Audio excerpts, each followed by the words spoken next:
Hey everyone, welcome back to Fluento, Everyday English for Real Life. I'm Anna. And I'm David. How are you doing today, Anna? Sometimes I sit in the car after work and I don't turn on the radio. I just sit and I think about things. Not big things, just little things. Like, what do I really want? Yeah, I do that too. More than I think people expect. And today I want to talk about that feeling, that quiet moment when you think about the future, but not in a scary way. No, not scary. More like wondering. Exactly, wondering. So if you're listening right now, maybe you know this feeling too. Maybe you've sat somewhere quiet and thought, what do I actually want? And that's what we're going to talk about today. Dreams, goals, and the space between them. I like that. The space between them. Because I think a lot of people think dreams and goals are the same thing, but they're not, are they? No, they feel different. They do. A dream is more like a feeling. It's something that makes you feel warm inside when you imagine it. It doesn't have to be clear. It doesn't have to make perfect sense yet. Hmm. And a goal is more something you can actually do, something with a step. Yes, a goal is something you can put your hands on. You can say, this week, I'm going to do this one thing, and that one thing brings you a little bit closer to the dream. Okay, that makes sense. So the dream is like the direction and the goal is the first step. Exactly. And David, honestly, I think a lot of people feel stuck because they think they need to have the dream figured out first, like before they can do anything. Oh yeah, I know that feeling. Tell me about it. When did you feel like that? Well, last year, around October, I think, my sister asked me, David, what are you working toward? And I didn't have an answer. I didn't know. And how did that feel? A little embarrassed, honestly. Like everyone else already had a plan, and I was just going through the days. David, I think so many people feel exactly like that. And I want to say something to anyone listening who feels the same way. Yeah? It is okay. It is completely okay to not know yet. You don't need a big dream to start moving. You just need one small thing, one tiny step. That's that's really comforting, actually. And here's what I mean. Let me tell you about my neighbor, Lena. Oh, I love a good story about Lena. So, Lena works at a bakery. She's been there for about 3 years. And for a long time, she didn't really think about what she wanted next. She just liked her job. She liked making bread in the morning. That sounds nice, actually. It is nice. But then, one afternoon, she was talking to a customer, an older woman, and the woman said, you remind me of someone I used to know. She went on to teach baking classes, and Lena just stopped. Oh, that moment. Yeah, that moment. And she said to me later, I think I want to do that. I think I want to teach someday. And she didn't have a plan. She didn't have dates or anything. She just had this small feeling. So that was her dream. It was. And she didn't call it a dream at first. She said, it's just an idea, but it was a dream. And then, slowly, she started turning it into something real. How? Well, first, and this is important, she didn't try to do everything at once. She started with one thing. She said, this month, I'm going to look up how people teach cooking classes in our city. Just that. Just research. That's really small. Yes, and that's the point.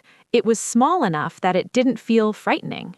I think that's key, because if you think about the whole thing, it can feel too big. Exactly. So she did that research. And then the next month, she said, I want to take a short course. I want to learn how to be an instructor. And she found one, a weekend course. Not expensive, not far away. So she's building it, step by step. Step by step.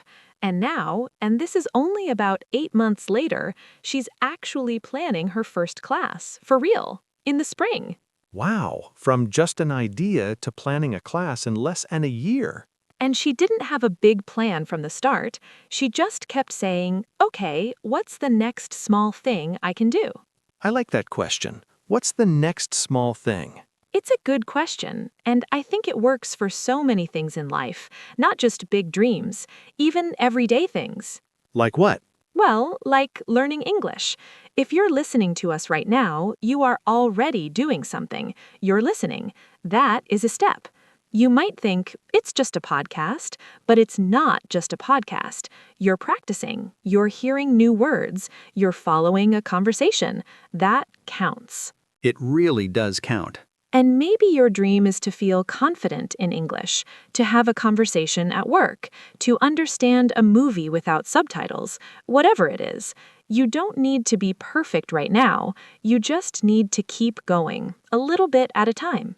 A little bit at a time. I want to remember that. And David, let me ask you, after that conversation with your sister, after you felt that way in October, did something change for you? Yeah, I think it did, but not in the way I expected. Tell me. Well, I didn't suddenly find a big dream, not right away, but I started paying more attention to things I enjoyed, to moments in my day when I felt good, like really good. Oh, I like that. What kind of moments? Well, I work in an office, right? And usually I just do my tasks and go home. But sometimes, maybe once a week, someone comes to me with a problem. Not a big problem, like they can't figure out something on their computer or they need help organizing something. And when I help them, I feel, I don't know, useful. David, that's a beautiful thing to notice. So I started thinking, maybe I want to do more of that. Not in a big way, just more of that feeling. And what did you do? I talked to my manager. I said, I want to help other people on the team more. I want to learn how to do that better. And she said, okay, let's think about that together. And we made a small plan. A small plan, not a life plan. Just a small one. Exactly. Like, this quarter, I'm going to shadow someone in training. I want to see how they teach new people. So you turned a feeling into a goal. I did, and it felt really different from before. Before, I felt kind of lost. Now I feel like I have a direction. A direction, not a destination. A direction. Yeah, and I think that's enough for now. I think that's more than enough. And you know what I love about your story, David? You didn't change your whole life. You didn't quit your job. You just shifted a little. You paid attention to what already felt right. And that was enough to make a difference. Exactly. And I think that's something a lot of people forget. You don't always need to make a huge change. Sometimes the dream is already inside your everyday life. You just need to notice it. I never thought about it that way. And let me say something else. Sometimes people start towards something and then they change direction and they feel like they failed. But you didn't fail. You learned something. Oh, that's important. It is, because goals change, dreams change. That's not a bad thing. That's actually a sign that you're growing. Growing. Yeah. Think about it this way. When you were younger, maybe you wanted to be something specific, something very clear. Oh, definitely. When I was about 10, I wanted to be a veterinarian. A veterinarian, really? Yes, I had a dog, a small brown dog named Felix, and I loved him so much I thought, I want to take care of animals forever. That is so sweet. But then I grew up and, I don't know, life went in a different direction, and I don't feel sad about it. Because that dream was real at the time. It mattered then, and it taught you something about what you care about. Yeah, I still love animals. I just express it differently now. And that's okay. Goals and dreams are allowed to grow with you. They're not a test you can fail. I really needed to hear that. And so does anyone who's listening and feeling a little unsure right now. You're not behind. You're not late. You're exactly where you need to be. Anna, I think that's the most important thing we've said today. Maybe. But let's talk about one more thing. Because I think sometimes people have dreams, but they don't tell anyone. They keep it quiet, in their head. Oh, yes. I know why people do that. Why? Because they're afraid someone will say, "That's too big," or "That's not realistic." Yes, and that fear is understandable. But here's what I think. If you share your dream, even just with one person you trust, it starts to feel more real. That's true. When I told my manager about wanting to help more, it was like it became a real thing, not just a thought in my head. Exactly. Saying it out loud, even once, makes a difference. And for our listeners, saying it in English might feel even more special. It might, because when you practice saying these things in English, you're not just learning words, you're practicing thinking about your future in a new language, and that's powerful. So if someone asked you right now, "What do you want?" try answering, even if it's just one sentence.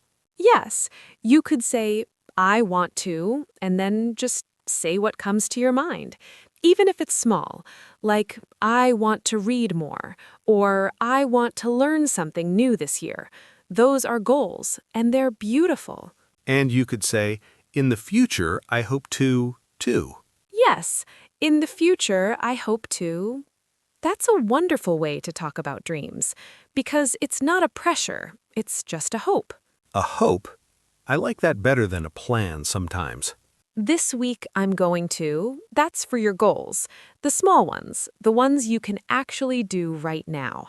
So we have hopes for the future and small goals for right now. And both of them matter. Both of them are part of the journey. You know, I feel really calm right now talking about this.